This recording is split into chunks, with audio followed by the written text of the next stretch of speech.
live now. Put it on the black screen.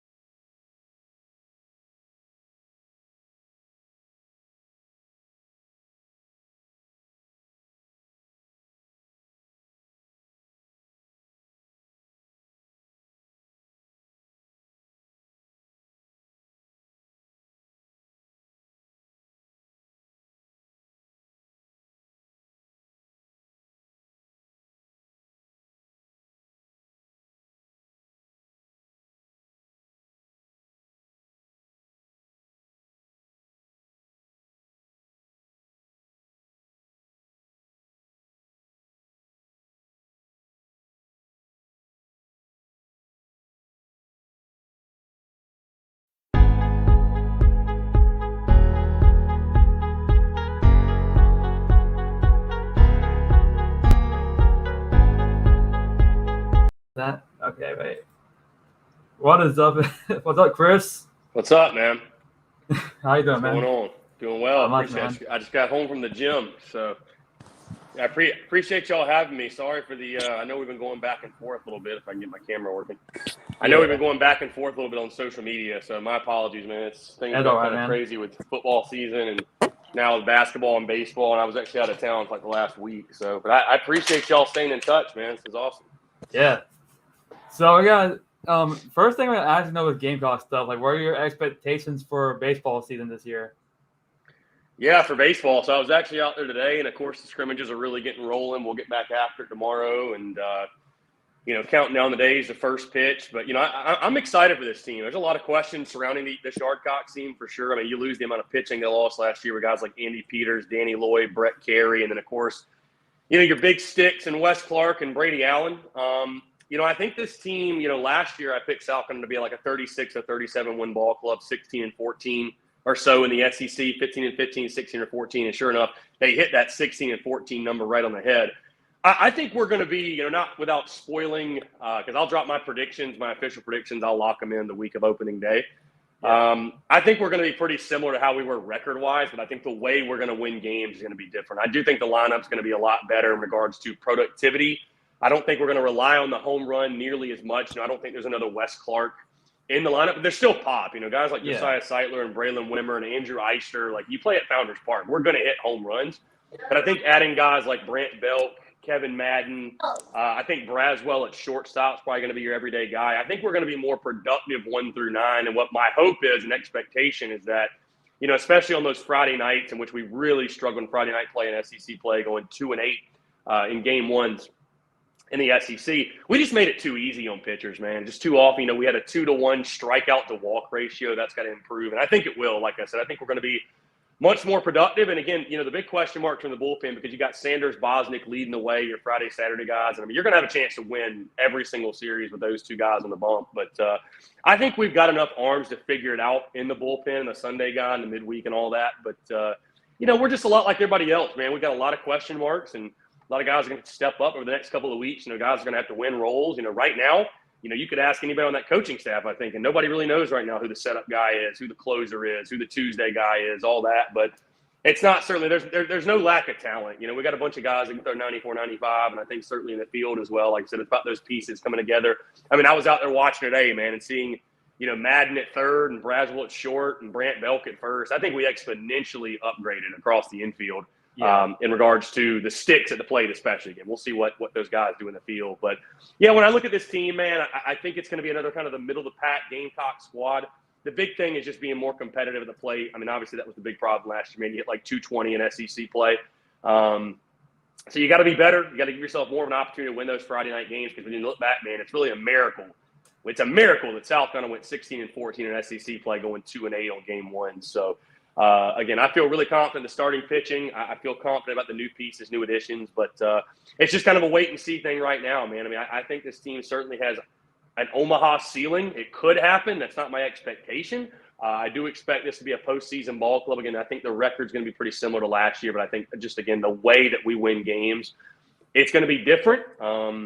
It's still going to be fun to watch, but I think it is going to be different. We're going to rely a lot more on that starting pitching and, more of a gap-to-gap, station-to-station type of approach offensively. All right, yeah. So here's Hold on, so you want to talk? Okay. So you're in the middle of basketball season right now, and Right. the Gamecocks have a huge game coming up against Tennessee later this week, or coming up later this week. And knowing the ups and downs that South Carolina has had this season, what do they need to do to try to find themselves as a threat in the SEC tournament? Well, I think just parlaying positive momentum, man. I mean, listen, I don't care who you've beaten. You've won 3 in a row. You know, I said the program was basically dead after a 1-4 start, and I felt like it flatlined. I mean, I really did. After you lost to Florida and you got killed at Arkansas, and then, you know, you're down at halftime to Georgia, things were looking pretty bleak. But kudos to Frank Martin, that entire team, for really rallying into these last 3. I know the wins were over Georgia, Vandy, and, of course, hey, the win last night at Texas A&M, that was a great win. That was a great win. You came in that game as a road underdog, and you know, it's mind-blowing. It's baffling to me. This team is able to, game after game, get down in the second half and find some sort of spark. And the other team we're playing against, they go cold for whatever reason. It's really hard to explain. But let's not forget, too, man, Tuesday night at Mississippi State. That's a big one. I know everybody's looking ahead of that Tennessee game, top 25 matchup, nationally televised contest. I think, what's his name, G.G. Jackson, the big-time prospect recruit's going to be at Colonial Life Arena. So, I mean, again, there's a lot on the line there. But, you know, I will say this, too, because, of course, you know, I went on record and said what I said about Frank Martin. And I'll say this, too, is that, you know, that there was a reason, number one, I waited so long to say what I said about Frank Martin, because many had gone on record and said before I was far from the first one. And I also took my time because I wanted to articulate it, because I don't dislike Frank Martin. I have no vitriol to Frank Martin, no ill will. And I don't think anybody does. Like, I think everybody, for the most part, likes Frank Martin. Nobody wants anything other than South Carolina to get back to a point of where we're even on the bubble and competing for the NCAA tournament. But, hey, about a week and a half or so ago, that didn't even look realistic. So you came into the week last week, you knew what you had to do. You had to go 3-0, and sure enough, you did it. So, again, February is going to be big, man. Your schedule does toughen up. You're 4-4 in SEC play, and the reality is that 3 of those 4 wins, 2 of them were against Vandy and 1 against Georgia. Again, that's taking nothing away, but the schedule is going to get tougher. So, but, hey, here's the thing, man. This team is playing with confidence. This team is playing with swagger. This team is playing with heart and togetherness and resiliency. And, you know, I think certainly they're going to have to get off to better starts. There's no way you're going to keep cheating death and taking on higher quality teams and falling down double digits at half or what have you, and just keep being able to bounce back and go on these hot streaks in the second half. But, you know, I think this is on pace, honestly, guys, to be a very typical Frank Martin year. I mean, we always compete. We always battle.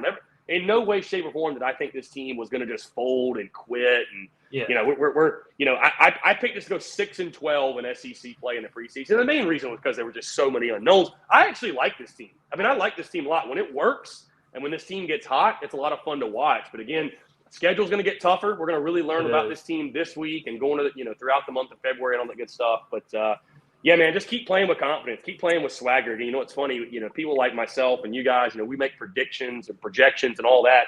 Those guys block out the outside noise, man. They don't know that they're supposed to win or supposed to lose or what have you. Just keep playing with that swagger, that confidence, that resiliency, and let the chips fall where they may, man. Again, I think this team, there's one thing for certain. This team is going to continue to fight for Frank Martin to the very end. And who knows, man? Maybe them feeling like their backs were against the wall, maybe that was the best thing that could have happened to them. So, yeah, I'm excited for this week, man. Again, that Tuesday game at Mississippi State, going on the road in SEC play, it's always tough.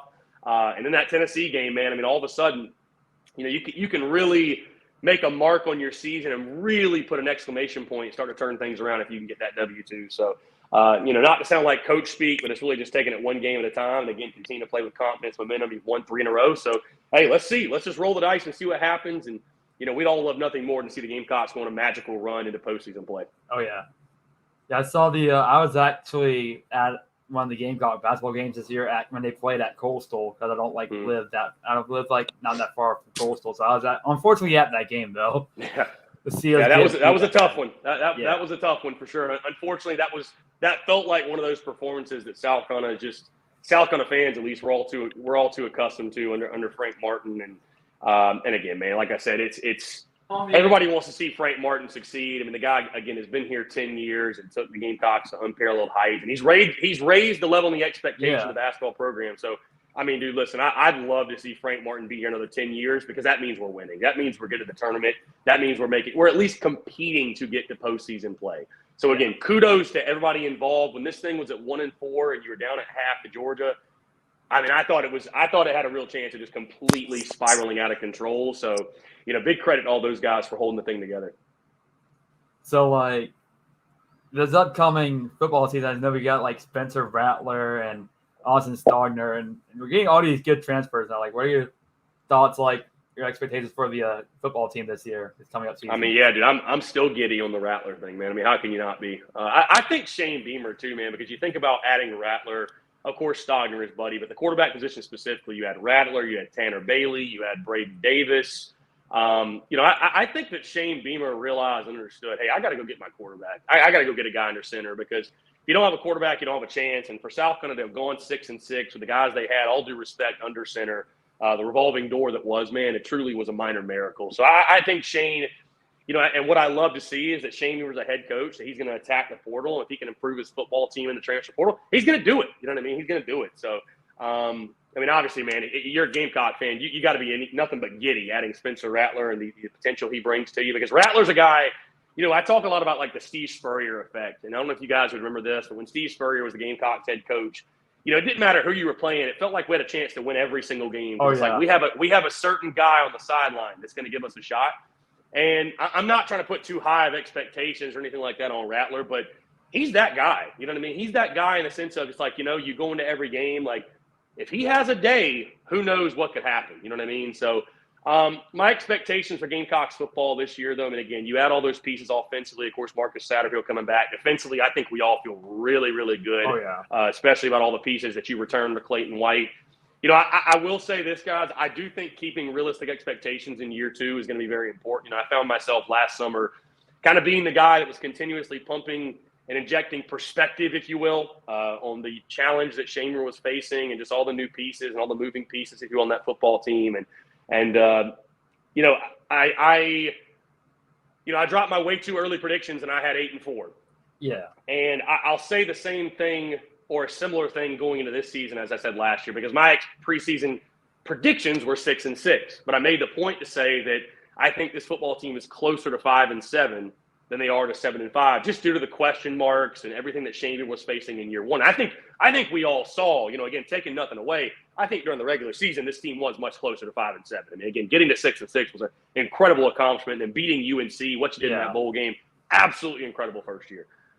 My way too early season predictions, which again, they're subject to change. I got the Gamecocks at 8-4, but I think they're closer to 7-5 than 9-3 at least right now. Again, you take a look at the schedule. I think it is tougher than you saw last year. You got to go to Arkansas week 2, which is a huge game.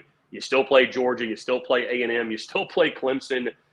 Kentucky's getting better. Tennessee's getting better.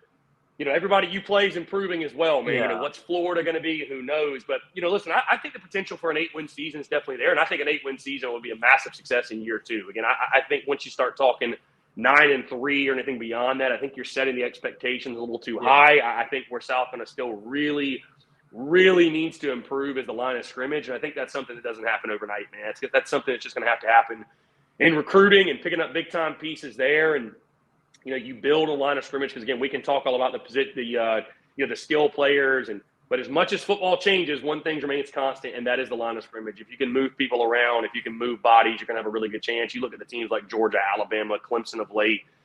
That's what they do. They bully you up front. But, again, having a guy like Spencer Rattler, he is sort of your X factor. If you added a guy like Antoine Wells on the outside of the receiver position is going to help you a lot.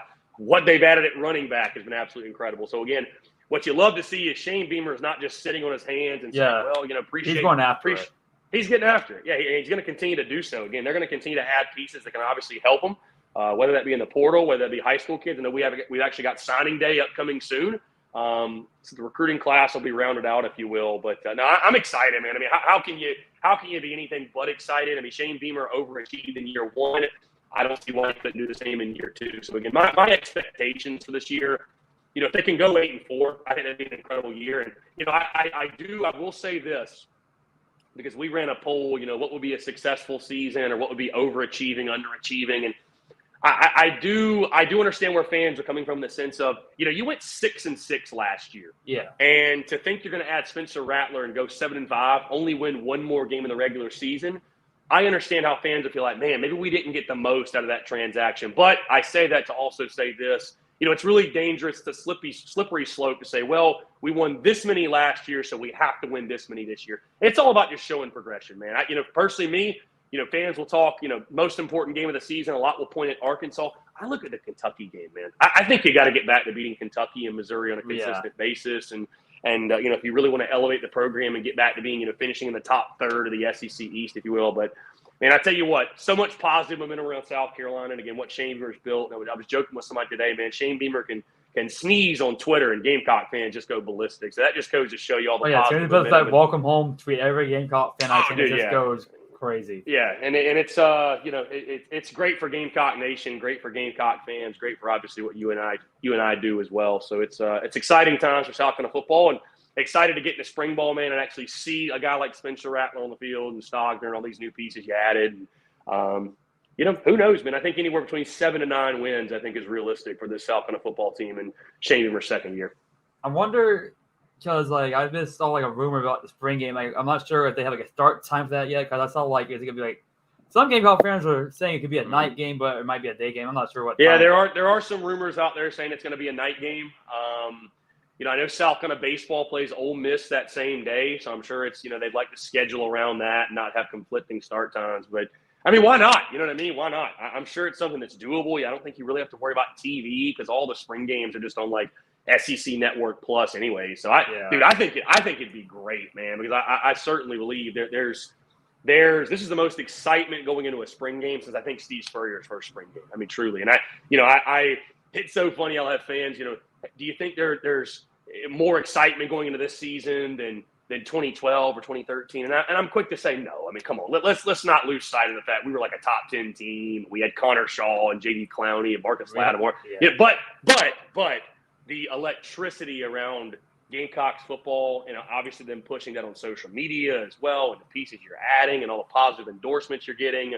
It's fun times right now. Again, it's fun times right now to be a Gamecock fan, and certainly I think the future of Gamecocks football, I think it's on the up and up, man. I think it's on the rise for sure. And I think I'll tell you this, I think anybody who would doubt Shane Beamer and what he can do at South Carolina is foolish. I really do believe so.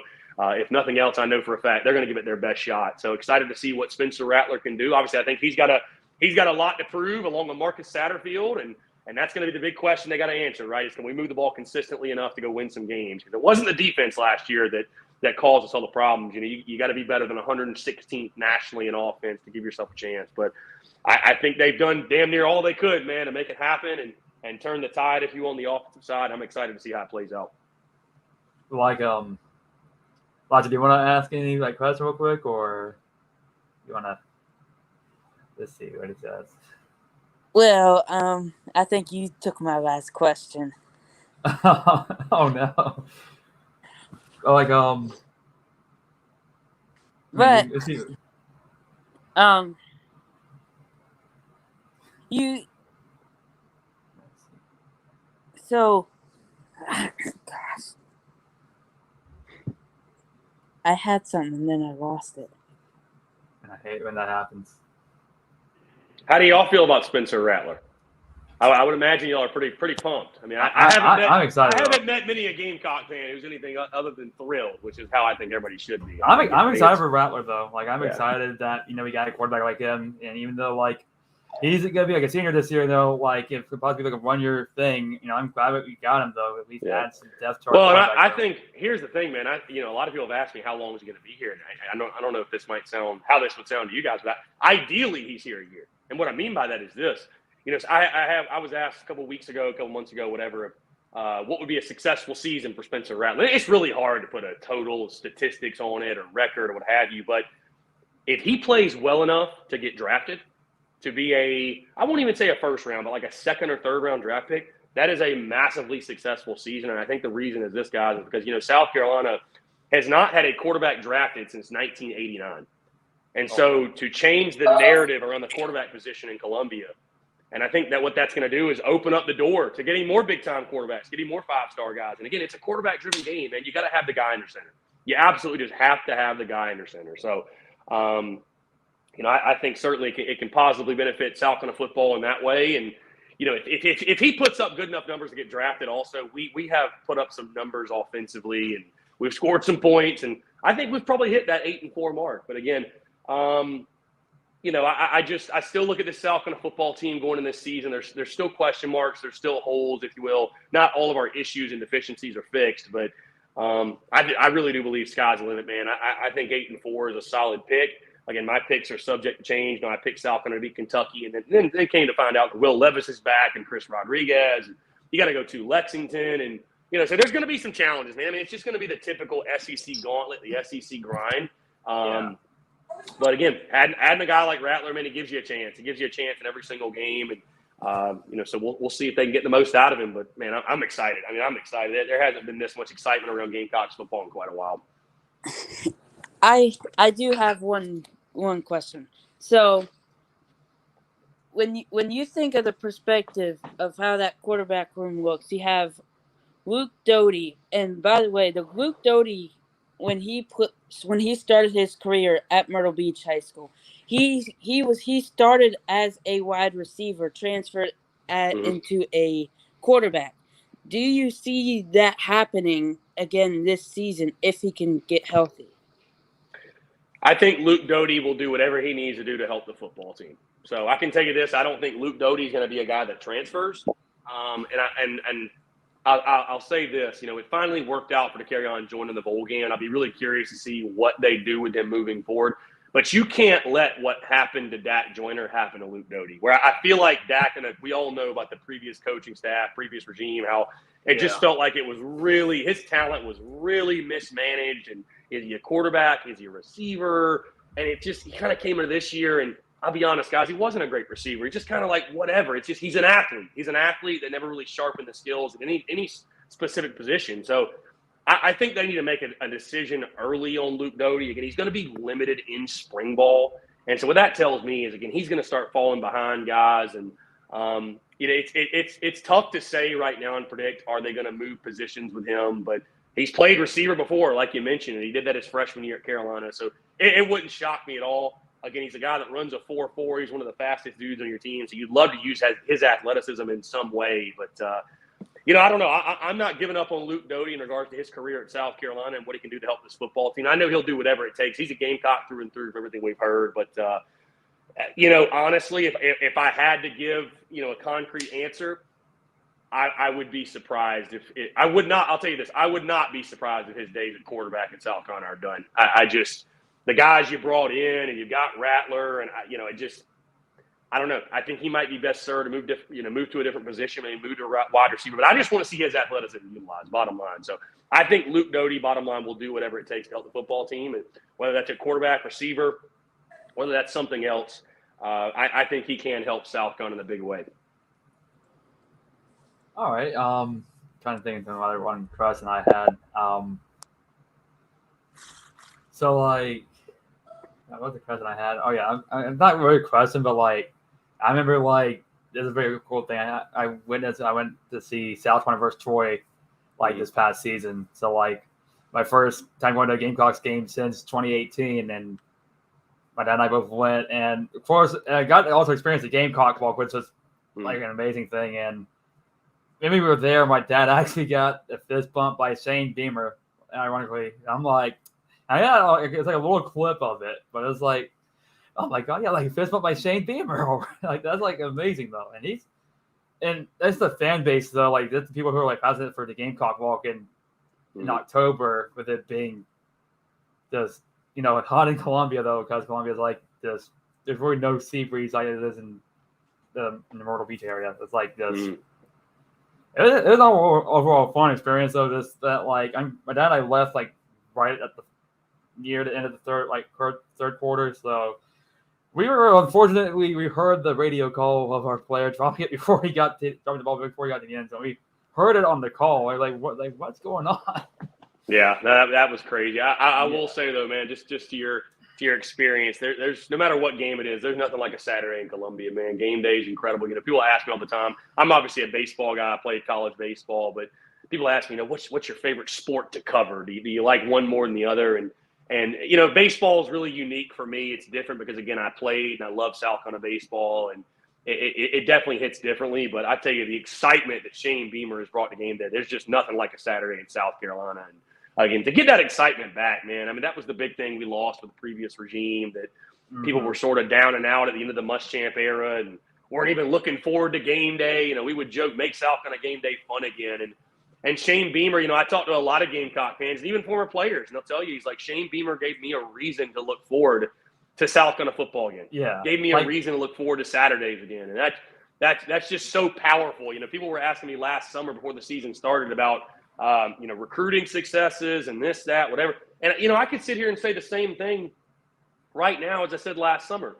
You know, adding Spencer Rattler's awesome and Stogner, and certainly it's those type of actions, those type of things that he does that creates the positive buzz and momentum. But I still, man, to this day will say the most impressive thing that Shane Beamer has done is you think back to the morale of Gamecock fans and around Gamecock football year to the date, just a year to the date, and the way he's been able to completely flip the attitude and the energy around South Carolina football. You know, this time last year, people were saying, well, is Shane Beamer really the guy? You know, he might be in over his head. He doesn't have any coaching experience. He's taken over a depleted roster. Over-under in Vegas is 3.5 wins for the 2021 team. You know, is this going to be a 5-10-year rebuild? Whatever. You know, there's going to be a massive rebuild for Beamer. Are we even sure he's got to go through the rebuild? And now, what's the narrative around Gamecock football? Shane Beamer is this upstart head coach. He did more with less in 2021, won the bowl game, got Spencer Rattler again, got all these positive endorsements. And the way he's just been able, man, to flip the energy and the emotion and the momentum around South Carolina football, I mean, that to me is the most impressive thing. I mean, again, it's people have – you know, they say in the SEC it just means more. And sometimes it might mean a little bit too much because I think there's some people that would probably kiss the ground that Shane Beamer walks upon right now. But that's the feeling he's caused and created in people. Is we're just so excited and fired up. And, you know, Gamecock fans are the best and most passionate in the country. And all they want is something to crow about. You know what I mean? So I think certainly he did that into the season last year. And that bowl game was magical. I mean, I was there, man. I'll be honest with you.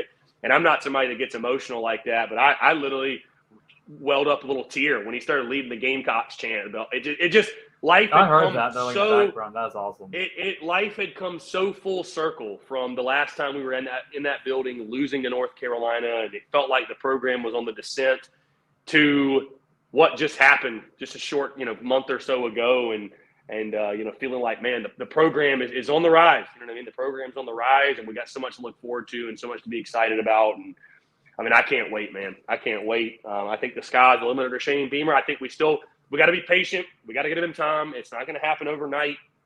You know, when you're talking about really challenging the elites of the Georgias and the Clemsons, and I know people hate to hear me say that, but those teams, what A&M is doing, you know, it's going to take time. Those teams have been recruiting at a very, very high level for quite a while now, a decade or plus or so. But I think we got the right guy. If we're willing to lock in, give him time, let him build, I think we're going to be very happy in the long run. Yeah, and I gotta say though, like, with speaking of our former staff, I know now that Georgia now got Mike Bobo and now the Brian McClendon. Yeah, like ironically now you got like Muschamp, Mike Bobo, and Brian McClendon there. Like, I don't know what Kirby's doing, man. I don't know. I have no idea. I guess they saw like, yo, Muschamp won. Let's go join Muschamp now. Like, I guess the Three Stooges are back together. The Three Stooges, man. Yeah, John. Even when Muschamp got hired, my grandfather, like he was like, "Now, son, like, why would y'all go hire a coach that got fired from Florida, like y'all SEC rival? Like, it does not make sense at all." Yeah, like, I don't know, man. It's but you know. It worked for him this year, so I actually picked Georgia. I actually picked Georgia to win the national title. So I just really felt like it was their year, man. They were loaded top to bottom, and oh man, I was having my doubts after the SEC title, but yeah, they found a way. We scored 13 points against them in the regular season, though. We did. You know, and I think that's why it's so important. You have a guy like Shane Beamer at South Carolina that he really truly wants to be here, and I think the thing with Shane is he's going to take it really, really personal because. You know, you got to be willing to accept the challenge coming to South Carolina, man. You got Georgia doing what they're doing. Clemson's been doing what they're doing. And as much as I hope, you know, the evil empire falls off for the rest of time, I think Clemson's going to be back. You know, they don't play a tough schedule. They're still recruiting at an extremely high level. You know, And they got like a 5-star quarterback at Clemson, of course. So it's like right. So I mean, they're not going to go anywhere. So we just got to be willing to accept the challenge. And here's the thing, though. I tell Gamecock fans, as tough as it is, and I'm sort of blessed because I don't go into the office and I'm not surrounded by Clemson buddies or Clemson people that are going to remind me every day of they're our rival. But we just got to worry about what we're doing in-house, man. And I know the staff's doing this, but we just got to worry about what we're doing in-house. Let's take care of our business. Let's go get the players we need. I know Shane will do that. And beating Clemson, that'll take care of itself. You know what I mean? That'll take care of itself in the long run. It's all about the Jimmies and Joes, though, man. I mean, I think you got the guy in Shane to sell the program, and, he's building the culture, and, he's going to sell the heck out of the University of South Carolina and what it is and what it can be. You just got to go out and get those big-time ball players. And, again, adding a guy like Spencer Rattler, sort of a first step in that is getting players, high-profile players like that to come to USC that maybe in the past wouldn't even considered South Carolina. I think that's a huge step. So, again, I'm excited for this year. I think it's going to be – I'm going to continue to be the guy injecting perspective.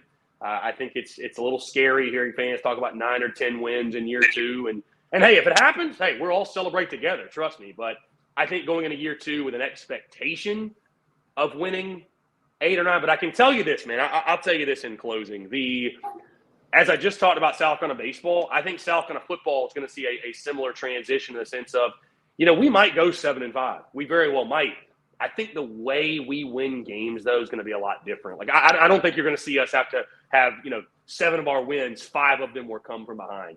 Last-second field goal to beat East Carolina, beating Vanderbilt by a point, beating Troy by 9 points. Like, I think in our non-conference, Georgia State, Charlotte, and SC State, I think we'll be able to have comfortable wins. I think we're going to beat Vanderbilt by much more than a point, I can assure you. And I think if you can do that and then play the big boys competitive, that 7-5 might feel a lot better than that 6-6. But I think the biggest thing to gripe with fans was, the 6-6 was – it was tough to stomach because we were winning so ugly. And what's crazy, man? Fans would rather score 40 points per game and lose, it seems like, than win a game 20-17 or 17-14. Like, winning, the way you win, style points matter in college football. So I think that may be the biggest difference in this season is just the way we win ball games. And I think the offense will be better. I mean, granted, it can't be any worse, but I think the offense will be better with Spencer Rattler. I think Marcus Satterfield's going to show that, he's not – I'm not saying Satterfield's an offensive guru, but I think we were just really lacking on the offensive side in regards to personnel. And so I think we upgraded exponentially there. And, again, 7-5, 8-4, even 9-3 maybe I think are all realistic expectations for this team this year. Yeah, I'm hoping to take my friend Eliza to a South Carolina game this season because he's never been to their stadium. So at least you got to get out, man. It's a blast.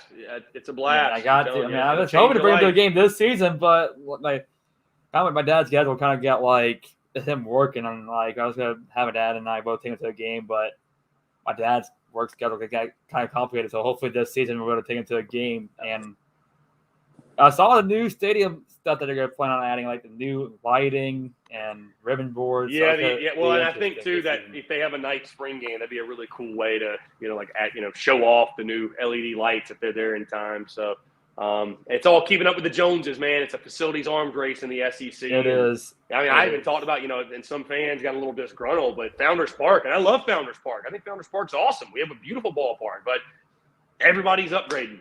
So at some point, like, you just got to keep – you kind of got to keep up with the Joneses and, make facility upgrades, man. So, I think we are very blessed and fortunate to watch South Carolina athletics at Founders Park and Colonial Life Arena and Williams-Brice Stadium. But, you're always improving, always enhancing. So I'm sure we'll continue to do that. But I'm excited, too, for the new renditions to Willie B. It looks incredible. And so I saw on the one of the articles said they might add like another scoreboard to the opposite side, another video display or something. That's what I saw. Yeah, I think that might be a little bit more social media rumor than anything. But we start winning, and I think everything's on the table. We can probably expand that north. We can probably get upper deck in the north end zone hopefully at some point because of that. You win games, it puts more butts in the seats, which puts more money in the pockets and more money in the pockets to spend. So. We get back to winning 10, 11 games a year. I don't think there's anything off the table that we could do at South Carolina. So I'm ready to see us start winning though, at least, and hopefully, I know our women's basketball team. very good. And I saw videos of Colonial Life Arena. I saw that they got some new in-arena lighting. I've seen videos of. Yeah, it looks great. Yeah, it looks great, man. CLA is a beautiful venue. So, I'd like to see us continue to win with Frank Martin. And obviously, Dawn's doing what she's doing, man. Nobody can touch our women's basketball team. And our season, I mean, it's as bad as it sounds, it's national title or bust for Dawn Staley. I mean, when you recruit the way she has, and, we all know what the expectations are, but pressure's a privilege. That's a great thing, man. Expectations are a great thing. And that's what I'll say, too, is like, I guess that people – want to know, at least of late, why am I so frustrated with basketball? It's like, I don't know what the expectations are. I don't know what I'm supposed to expect from Gamecocks basketball, because people want to lean so hard on our terrible history, and we've never won anything, so we never should win anything, and we should just appreciate what Frank Martin's doing. And I do appreciate it. I do. But are we ever supposed to get back to the tournament? I mean, that's the entire point of the college basketball season. Is the NCAA tournament. Nobody tunes in for any other reason. Nobody does. And that Final Four was awesome, man. But, God, I mean, one tournament in a decade. Is that good enough? Yes or no? That's the question. So if I need to reshape my expectations year in, year out of Gamecocks basketball, then I guess so be it. But I don't see any reason why we can't field a winner. We can't be a team that realistically is in that field of 68 every single year. And I won't say every single year, but hey, how about 3 times a decade? I think that's doable, man. I don't see why that would not be doable. I know the SEC's gotten better, and it's tough to recruit here, but all I hear are excuses, man. I mean, why not? You know what I mean?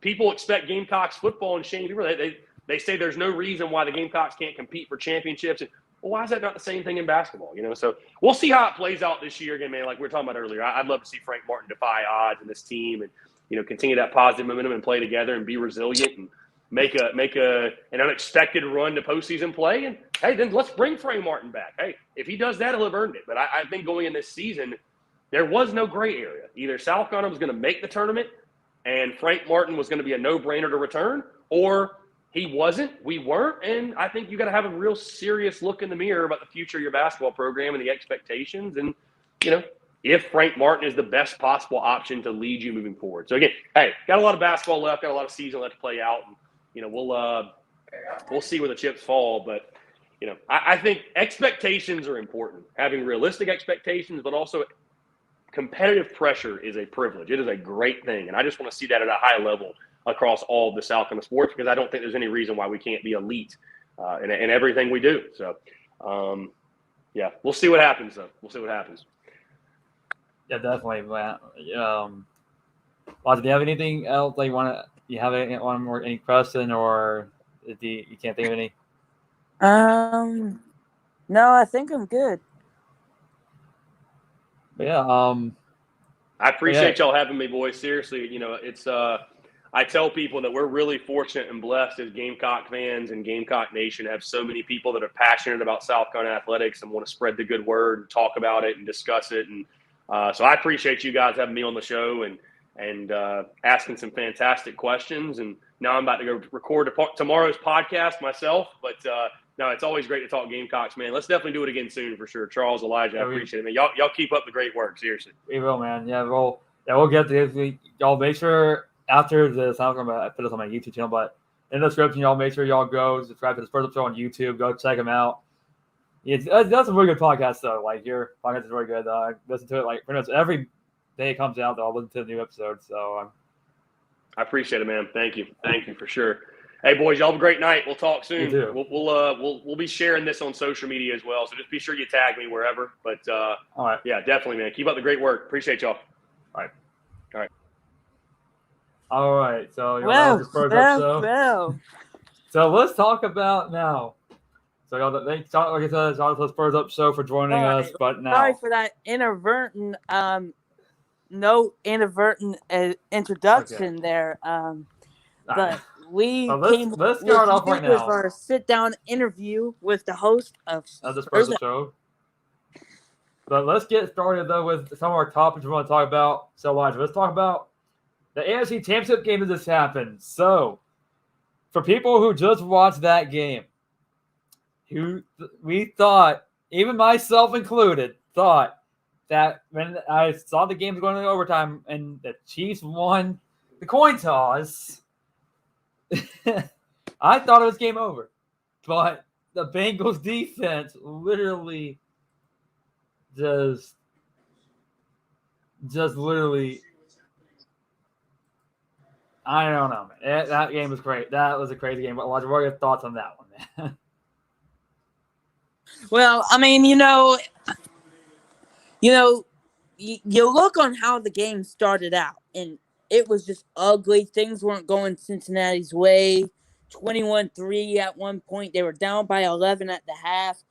And then you kind of look at what was the story in week 17 when these two teams met.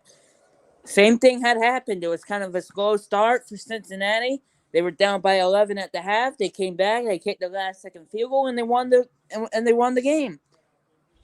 But you gotta that's why they play the game. I mean, you play the game for that reason. Patrick Mahomes, he was having a really good first half. You come out in the second half, and the defensive side of the football for Cincinnati absolutely shuts them down, holding them to 3 points in the second half, and also holding them to 50 yards passing in the second half. Something that not any team can certainly say. And yes, I think we can speak for itself. When we all saw that coin toss, we immediately thought the last week. But, my prediction, Bengals versus Rams in the Super Bowl. I knew that the Bengals, it was going to be a tough test for the Bengals. But I knew they could do it because they had done it before. And they beat Tennessee last week. McPherson is the main reason why they are in the Super Bowl right now. Now they're just sitting from wherever they are. Game that's going on right watching now. Who they'll get next. Right now, talking about that, our second topic, the NFC Championship. I gotta say prediction for now. We can't say preview, but let's talk about the 49ers and Rams at the moment, at how the game is going. Who do you have what the final? Well, I'll tell you how this game is going on right now. I see it's tied up 7-7 right now. The game is tied up at 7-7. You have Cooper Kupp catching a touchdown pass on 3rd and 13, and then you have Deebo Samuel with an end-around rushing touchdown, and that's where we stand right now. This game has been a defensive battle, and that's exactly what we expected. It's very, very a very good defensive game, and when you think of it, both defensive coordinators for the Rams and the 49ers, as the deep ball goes off the hands of the receiver there for the Los Angeles Rams. Yeah, earlier, my dad chatted about, with how our lives are going. And he, of course, said that, we have to be live tweeting right when the NFL playoffs are going. Who? My dad. He's like, listen, y'all are watching at the wrong time, during the NFL playoff games. I'm like, well, why should I have to work today? It's not my fault. Well, I mean, he's got a point, though. I mean, at least next week we won't. I mean, the Pro Bowl will be on. And San Francisco, and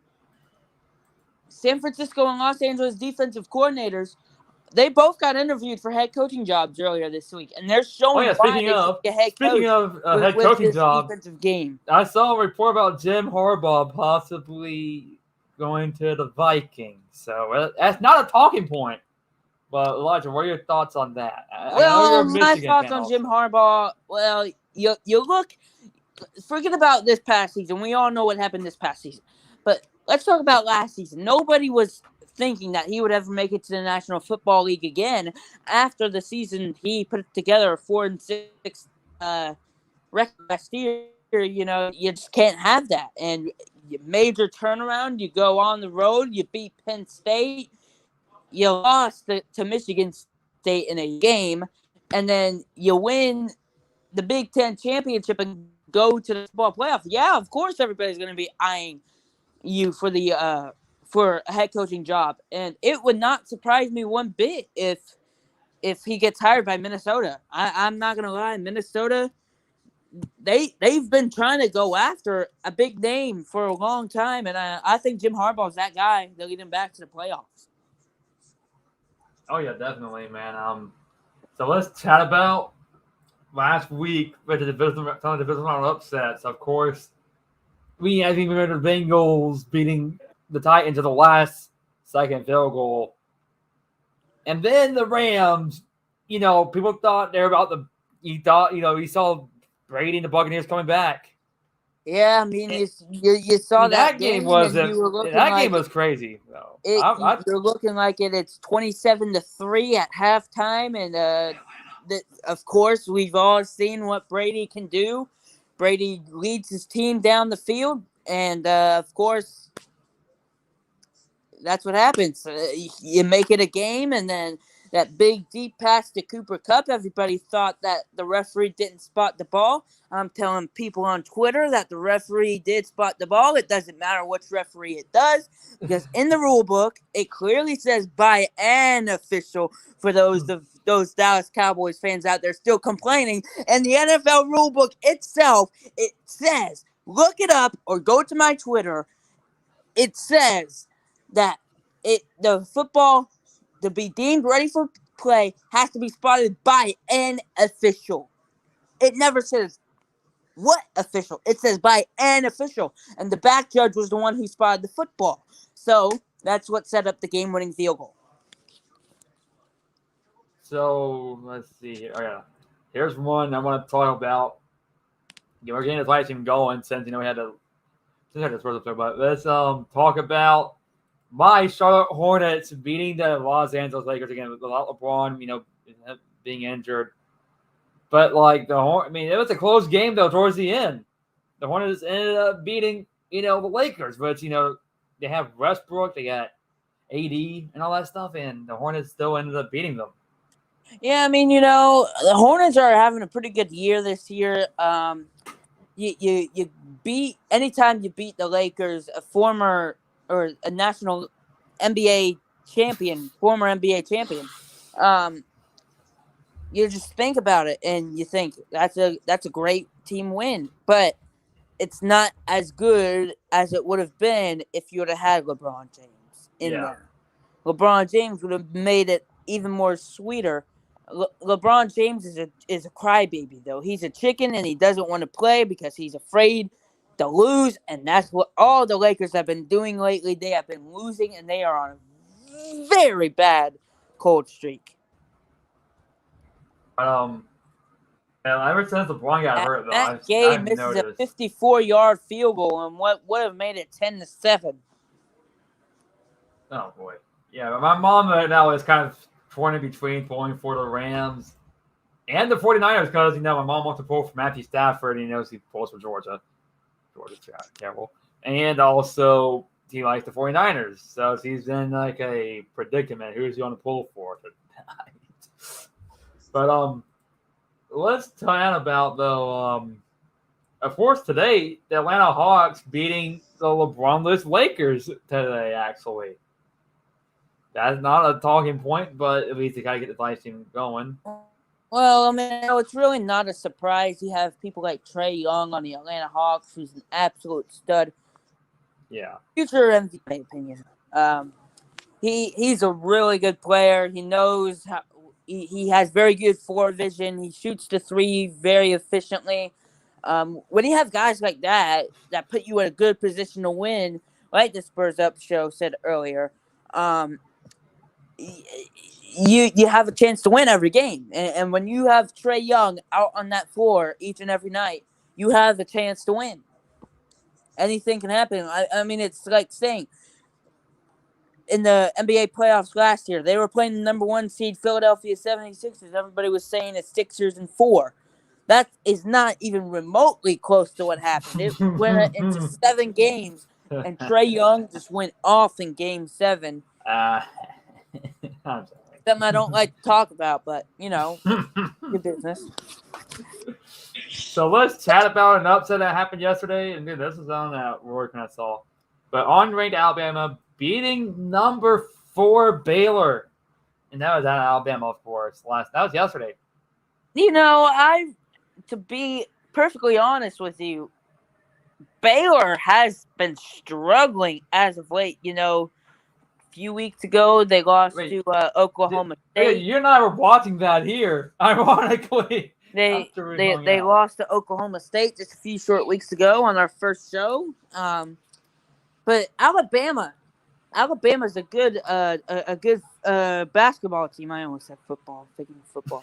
A good basketball team. You know, they were ranked in the top 25 earlier in the season. So I'm not one bit surprised at Alabama beating Baylor. Yes, Baylor are the defending champions, but you got to think Alabama was in the top 25 earlier.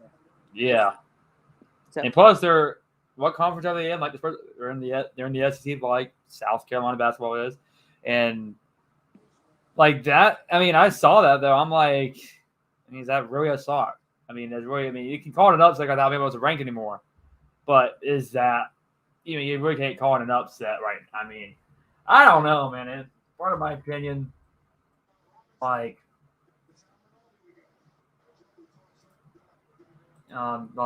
this not in general.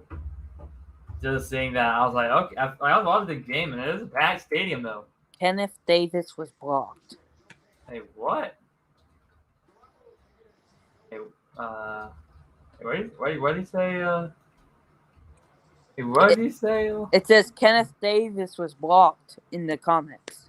Yeah, he put a comment though. Yeah, it's kind of looked a little suspicious, but okay. It's now time for everyone's now new favorite. So, and this is Elijah's segment. I can't tell y'all what it is. He told me earlier, but it is time for Elijah's rant of the week. Elijah, what is your rant of the week?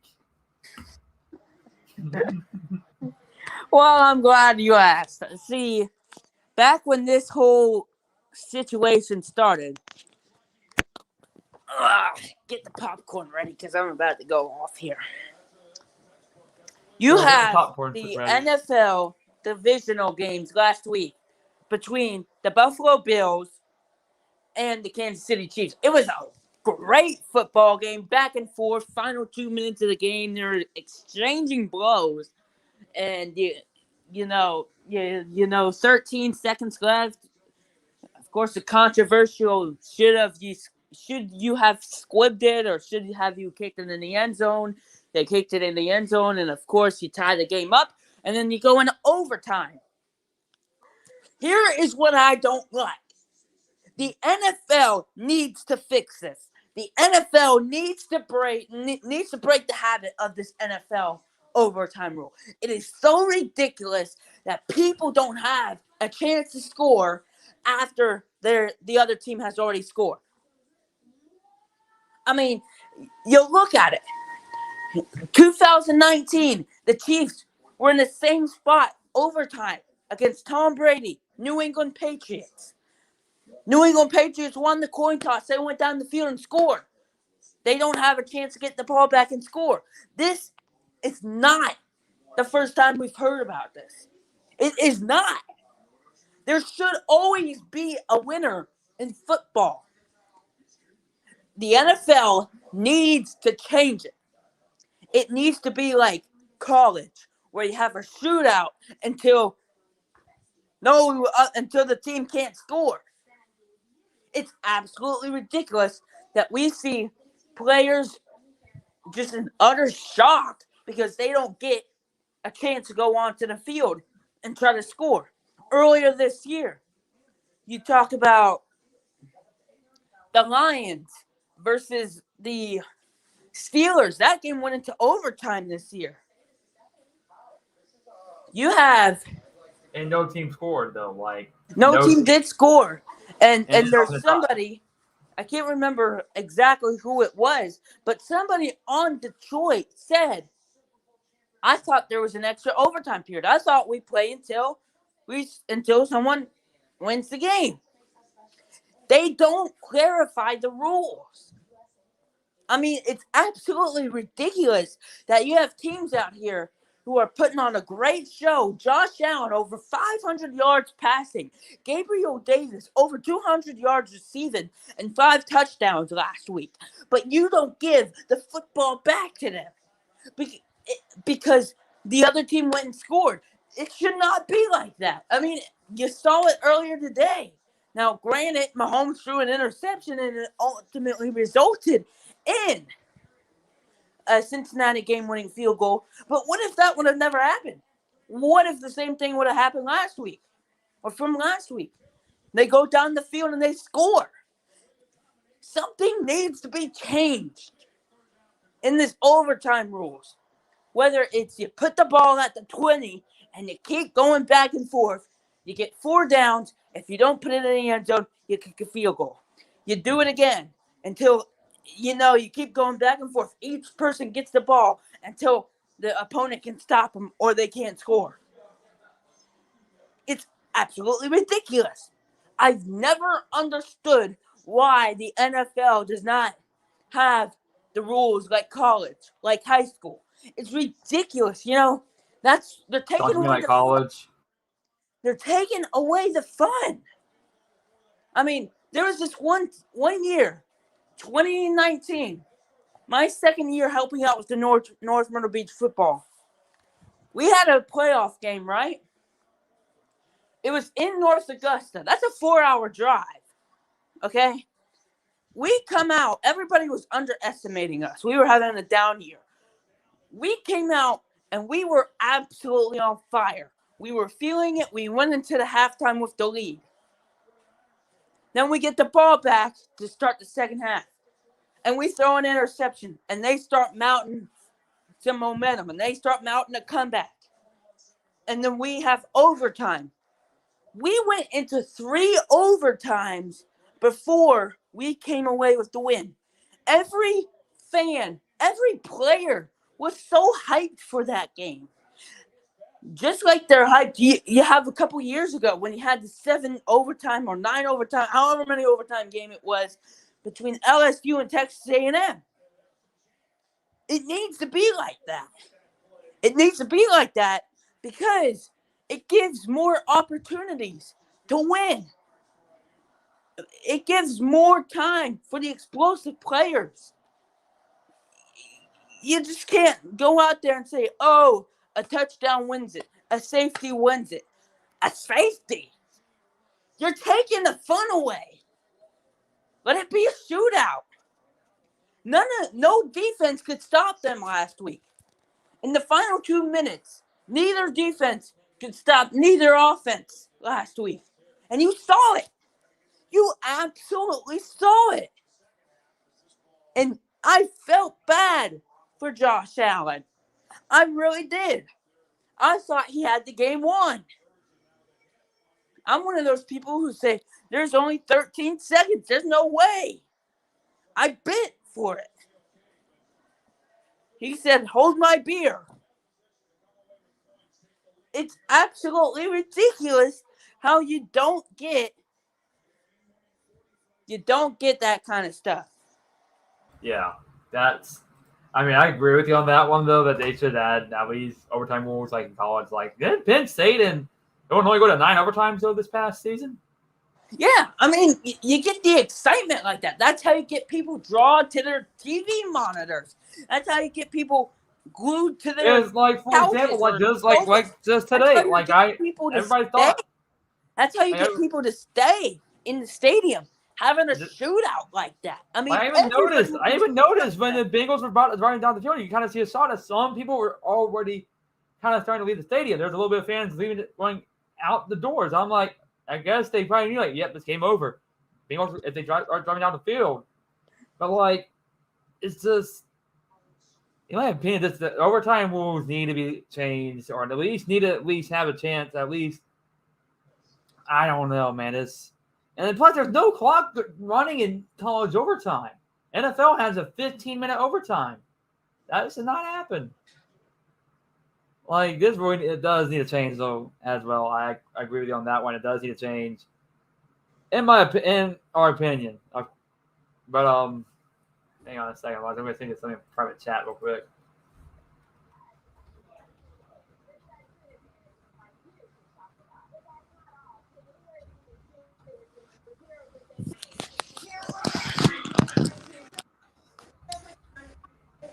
I'm sending you a private chat.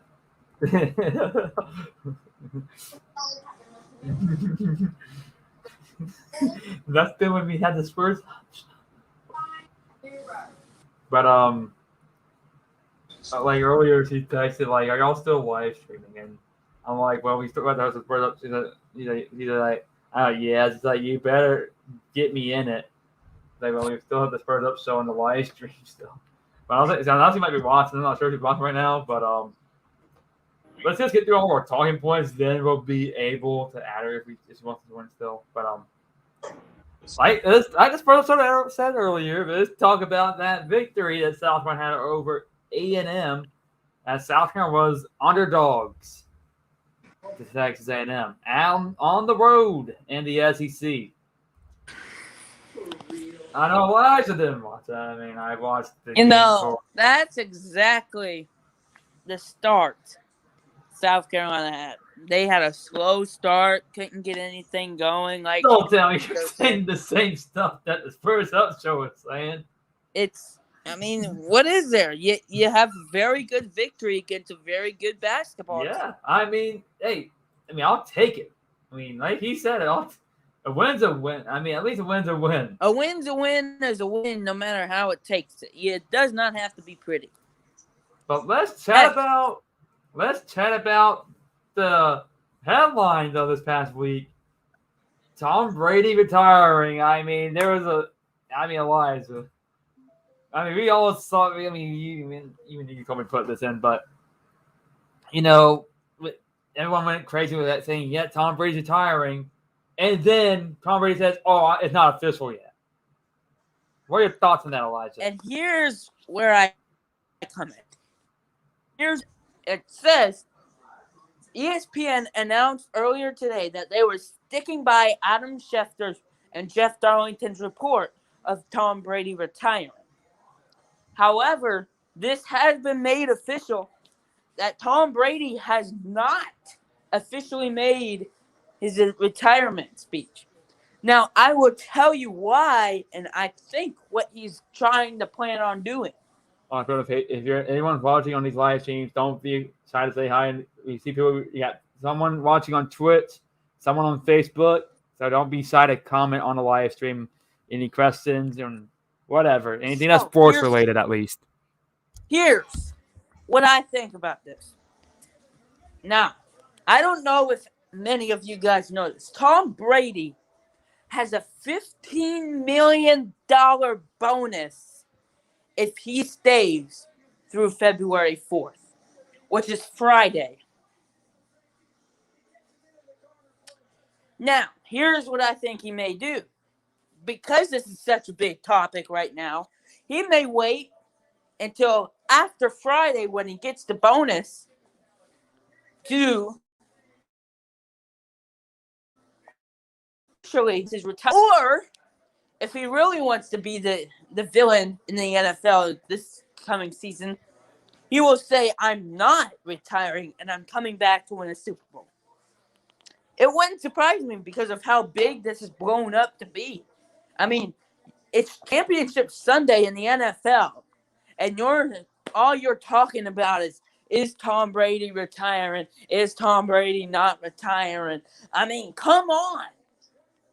Who cares about that subject? It'll still be there tomorrow. Talk about Championship Sunday, for good grief.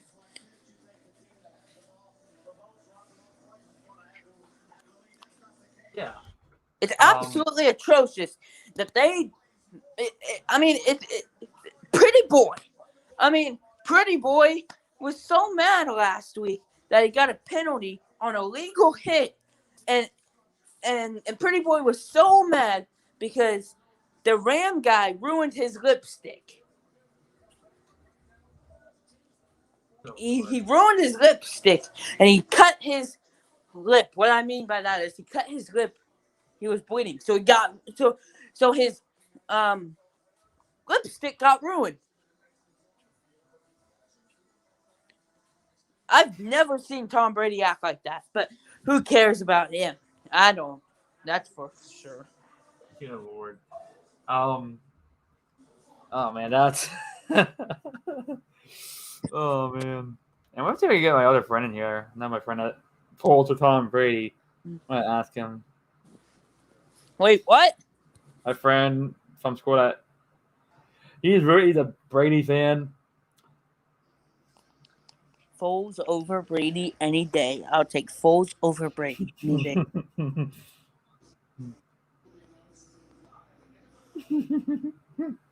I just asked him, but let's see.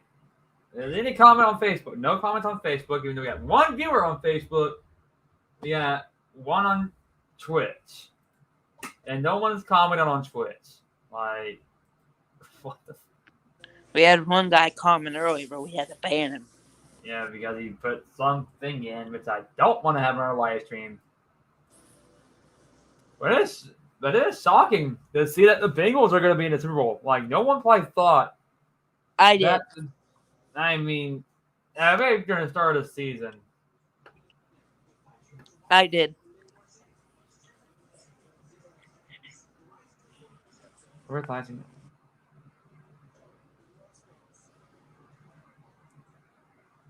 Let's see.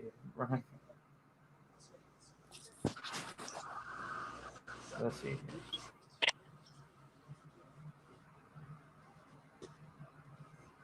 Let's see. He's trying. My friend has asked, where's this live stream at? Eliza, remember my idea I sent about doing a possible try to do one of our live streams in the future in public, like at where the place we work at? But I did not mean literally during a work shift. I meant when we're off from work. Like, whenever we had the night off. What do you think about that idea? Possibly, like, do you have like a big live stream? I don't know. Would you be able to hear us? I mean, no, you just have to bring his laptop and then connect the audio to the system, to the house system. Would it be cool though? Because I feel like we can house system, like the sound system at so we're actually gonna perform it live.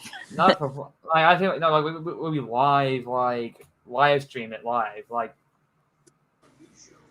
I know the TheSpursUpShow has done live streams from the Tin Roof in Columbia, and so I kind of be cool to kind of do something that Lulu's kind of like kind of get some guest stars in person. Again, we can work on it with our managers because we both work there, so like we can kind of chat with our managers about that possibly. Can you imagine though? No one watches the streams, but I mean, let's talk about today. Recently, my Charlotte Hornets losing to the LA Clippers. So they beat an LA team and they lose to an LA team again. I don't know what the heck, man. Stuff don't make sense. I got 2 words for you. Blow out. Yeah, for those who did not watch the game. But let's talk about some stuff. So any updates on the MLB lockout status? Are they not going with an agreement yet, or what's the update on the that? MLB The Show 2022 cover athlete will be announced tomorrow. Hey, that could be our. Let's start. Rumors have it will be Japanese sensation Shohei Ohtani. Or this one guy who is the 2021 reigning, defending, undisputed Let me guess. Bryce Harper MVP of the 2021 season, Bryce Harper. No. But let's see here. I'm trying to see.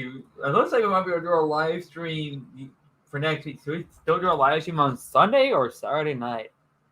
Because, we can do it Sunday night, right? If you're not working at double. You're working at 11 a.m. on Saturday, it says, which makes 0 sense. I am not working at 11 a.m. Saturday. I meant not Saturday, but Sunday. I am off on Saturday. Do you want to do it Saturday night or want to do Sunday night? We can do it Saturday night. Saturday night. So y'all hear that, ladies and gentlemen? Live stream. I mean, same time, 7 p.m. again, start time. I'll let you know. I mean, hey, I wonder if one of them is still away. Should we add her to the live stream? Greg Rose, it's on my TV. That's a. Should I ask her if she wants to join? If you want. Oh man. He's your friend. She's my friend. She is my. Who, Amanda? Yeah, she's your friend. Oh gosh, how rude! And my friend is not typing. Come on. Don't make me have to call you the nickname. Please don't. My friend Isaiah is.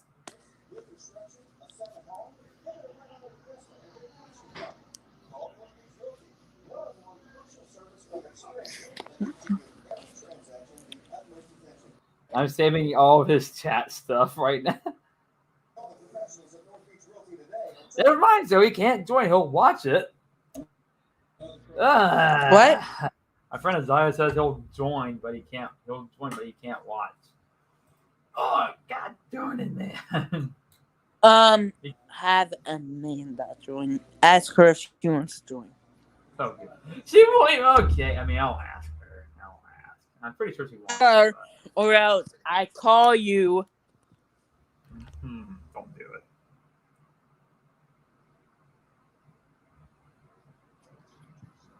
How rude. How rude.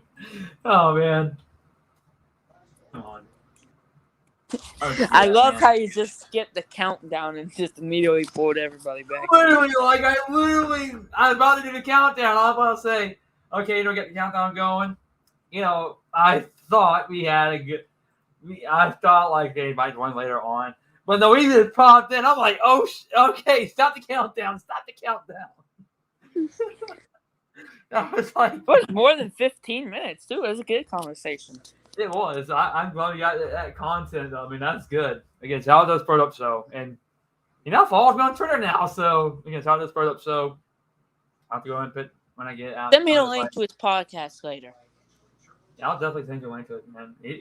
That's why I listen to his podcast every day. I should have told him you're a Michigan fan. No, I like South Carolina. If I had or you just be a fan of two teams and they're not playing Gamecocks when they're not playing, try to root for two teams. Her mom does doing the same thing. I mean, she can't make up her mind, but she's pulling for Georgia, not Georgia, but either pulling for Matthew Stafford or the 49ers. So she's pulling for two teams. One team has to win. Yeah, right. Yeah, one team has to win. It's 10-7 San Francisco So, at the start of the third. I saw your server. I was watching the Yelp thing. I saw the server thing y'all had today. Y'all had 3 servers. I told you that. Yeah, who are they? I saw the section. Amanda, Nicole, and Dan. And I saw that Mike. Speaking of Michael, I saw our friend Mike's account got hacked earlier. Did you get a message from? Are you friends with Michael on Facebook? The bartender? No. Yeah.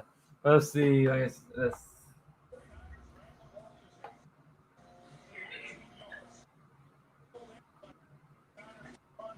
She might be going to bed since I'm not sure what Amanda's doing. That's the bad part. We got one viewer on YouTube. I want to see. Let's see. I'm gonna send my friend Isaiah the link to the live stream. Oh, I want to do a shout out on my YouTube channel to all the people who are watching this, who watched the Gamecocks football introduction or entrance, the 2001 entrance versus Troy. That's a center video that now has 1.1 thousand views on YouTube. My App State one has around like 6,000 views at the moment. So I want to see if we can beat that.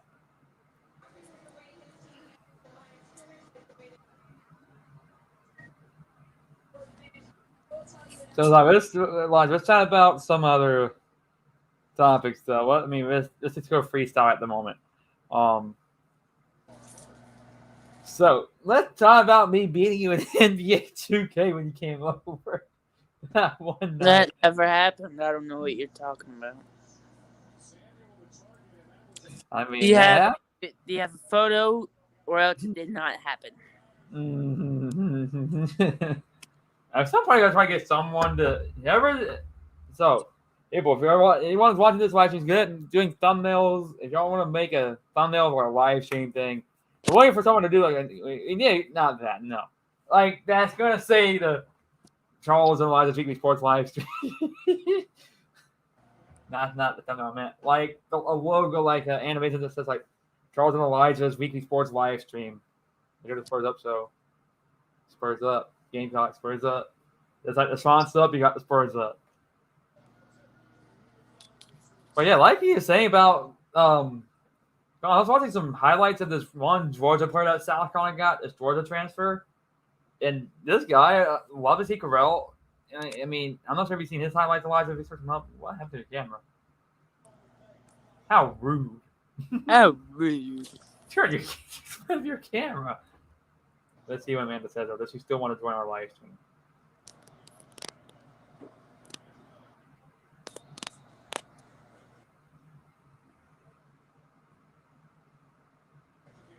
What with that angle? At some point, you have to come over. When you come over again with the live stream of us doing our little rematch, but not on that. Extreme close up. Extreme close up. What in the world is that? You're gonna freak everybody out now. Like even all my coworkers are being like, "Oh, yeah, Tom Brady's not done yet." You know, Tanya was telling me yesterday that you showed her a live stream. Hey, I mean, even the live stream we do. Even I say, I don't know how you say you want to be a sports broadcaster, but like. I mean, you got that, dude. You got that potential. I mean, even the live streams are proving it. Like, you've got the potential to be a sports broadcaster. I mean, you literally have the potential to do that, in my opinion. Like, I feel like you're able to do that stuff. Tanya told you about that, huh? She told you yesterday about it, or she told you yesterday about it? Like during day shift? Huh? Tanya told you yesterday about that? Yeah. I never asked Amanda yet. She wants to guess.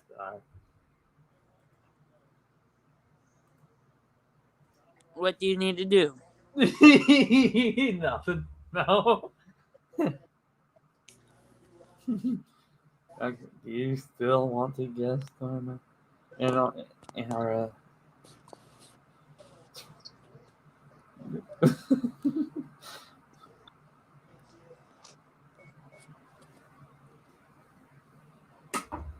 Okay, extreme close-up view. Elijah's laying down, everybody. Oh yeah, Elijah, in my Gamecocks dynasty, we did beat Coastal in my Gamecocks dynasty. We are now 4-0, and also we did beat South Florida actually as well. So we're 4-0. One of our wide receivers, this made-up guy named Philip White. I got him recruiting at South Carolina. He did literally a one-handed reception against South Florida defender. And then our tight end at the Gamecocks times, he did you got mossed. He mossed a defender. Our tight end mossed a defender. Okay, so Amanda wants to join our live stream. All right, y'all. For those who are not sure, we're going to invite my friend from Esso with my friend Amanda. She's joining our live stream just to add some extra runtime. We're going to probably push it until like the hour 35 minute mark. We're at an hour and 18 minutes. We'll probably end it around 8:35 or something.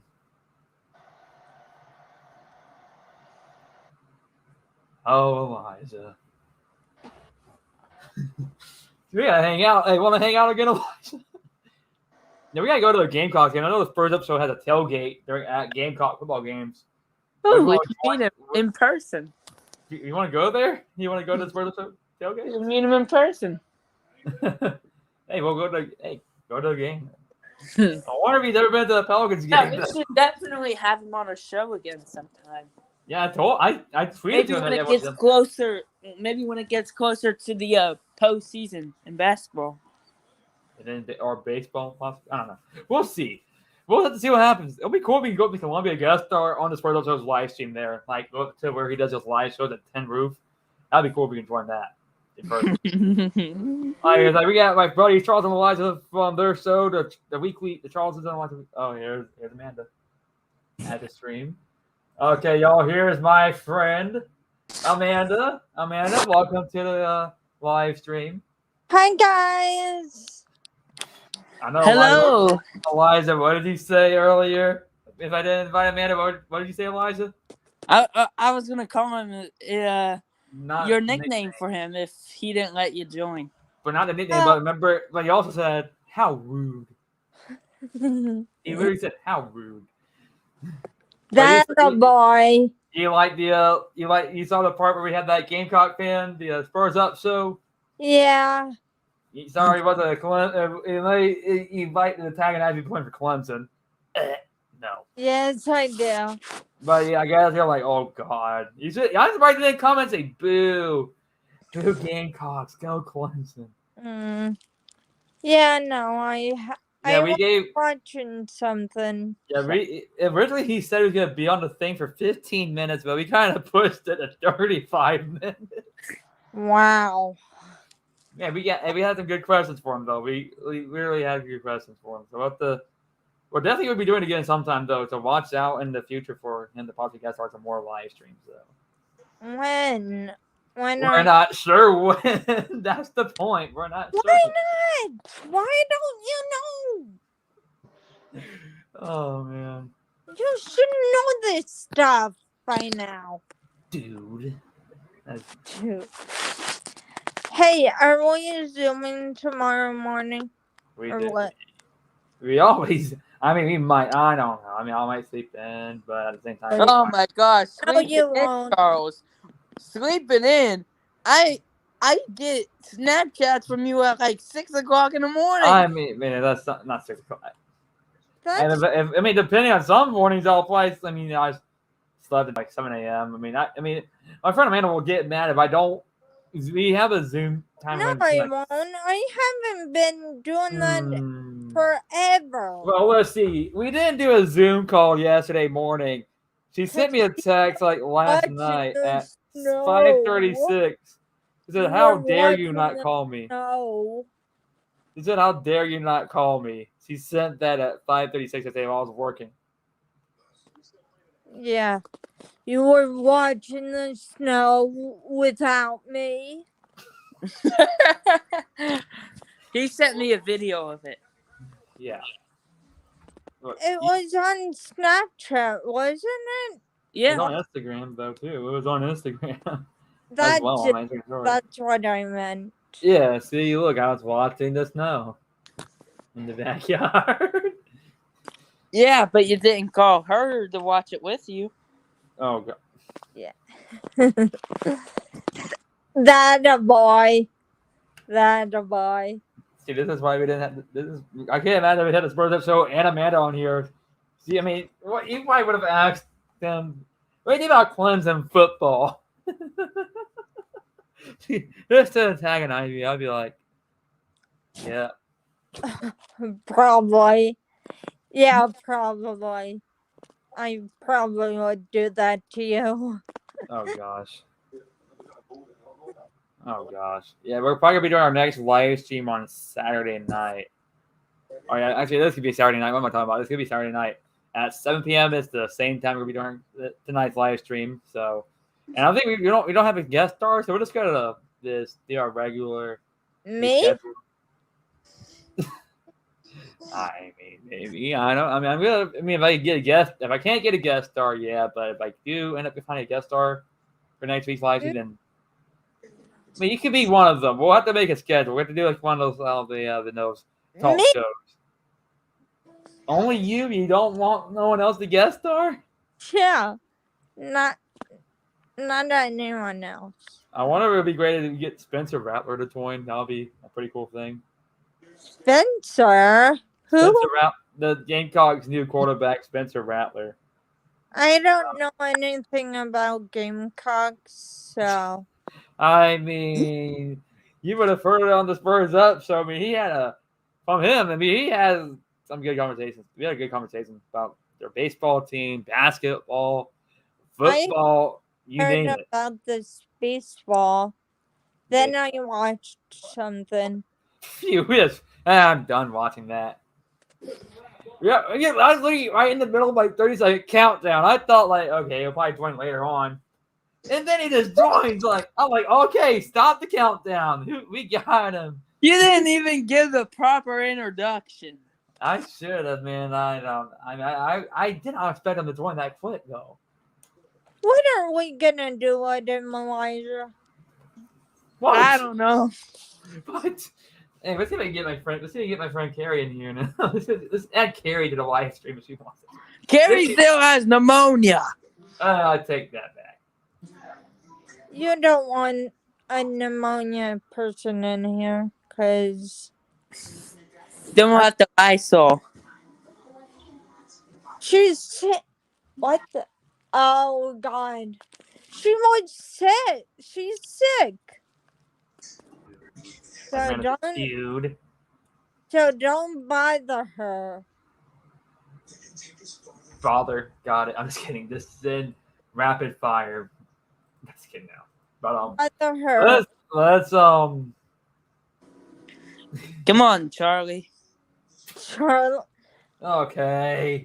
Brown. Oh good God, help me. Charlie Brown. Alright, when's your next work shift? Let's see. You're working tomorrow night, right? Nope. Yes. I should come pay you a visit tomorrow night. I see you on the schedule. Yeah, I do. I should come pay you a visit tomorrow night. Then I say, well. You sound like Charlie Brown's teacher saying, wah, wah, wah, wah, wah, wah, wah, wah, wah. Gosh. How rude. As was the Hammy and Olivia video that he sent me. So How rude. that's not how, no. Or as Olivia says, gosh. Gosh. Mm. Yeah, and then what else did she say? Shout out to Hammy and Olivia for people who don't follow them on TikTok. Go check them out. They're two corgis who the guy does a voiceover. The $2. They're amazing. They're very good. If you're people who love corgis, I suggest you all go check them out. But And they're so cute. Eliza, what the heck, man? You gotta get a corgi, dude. Eliza, you're turning off your camera every time or something? What are you trying to do? Hi. Why are you so turning? We got okay. Hello, everybody. You're just an E now. Turn your camera on. Okay, there you go. There's the face. I'm a headless person. No, you're not. There's the face. No, you're getting the treatment that you see. Shoulder. Someone's watching on Facebook. For people who are watching on Facebook, don't be afraid to comment on the live stream. Be afraid. Be very. We got 2 viewers on the Facebook live stream right now. Who is watching? It doesn't say. Usually, it'll say who's watching the live stream. It doesn't say. What the hell? What is it not? What does it say? What the hell? I mean, good lord, man. I don't know what. I mean, don't be afraid to comment, people. And we've lost some viewers on Facebook. Come on. It's hard to keep people on the live stream. But you gotta keep live streaming daily. I feel like I can get on live streaming daily, Elijah. Good thing is there is a term that if we were to keep on doing a live stream on Sunday, we can do a pre-recorded live stream on StreamYard. They have that feature. Well, then why couldn't we do it? Hey, what? A pre-recorded live stream. So say like if you want to get like say we're both live on Sunday, but we're both working or something. Like or say like one day we're both working, we can pre-record our live stream and then have it be broadcasted, while we're at work. While we're Oh God. Yeah. It's like a pre-recorded video. Oh gosh. Really? Yeah. But I had to turn off the Rams game, Eliza, because my camera angle would have shown the TV. So. It's 10-7. 10-7. San Francisco or LA? Yes, San Francisco. Of course. Los Angeles has the ball, though. I mean, it's like, I don't know what y'all are talking about. No, I don't. Because I don't watch football or basketball or whatever you dudes watch. What do you dudes watch? Every sporting event. We went to baseball games together this past I don't know about every sporting event. I don't watch golf or tennis. We don't watch every sporting event. I like tennis. I like to play tennis. On the Wii. My friend, my stepdad, he used to play tennis with his son. Elijah and I, we went to some Pelicans games this past year, and we'll probably go to more. And we can do a pregame show from the Pelicans ballpark, Elijah. What do you think about that idea? But knowing Twitch, they'll probably mute our audio. So we would have to do a pre-recorded stream. Pre-recorded. Hey, that one of our listeners will talk about the Pelicans baseball. Bro. Imagine doing one from the Pelicans stadium, or do a little pre-game or pre-show live stream from the Pelicans ballpark. What do you clip on mics or something? I don't know what to get something to.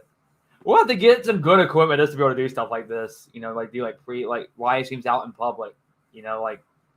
Or live streams that we do. Yeah. Yeah.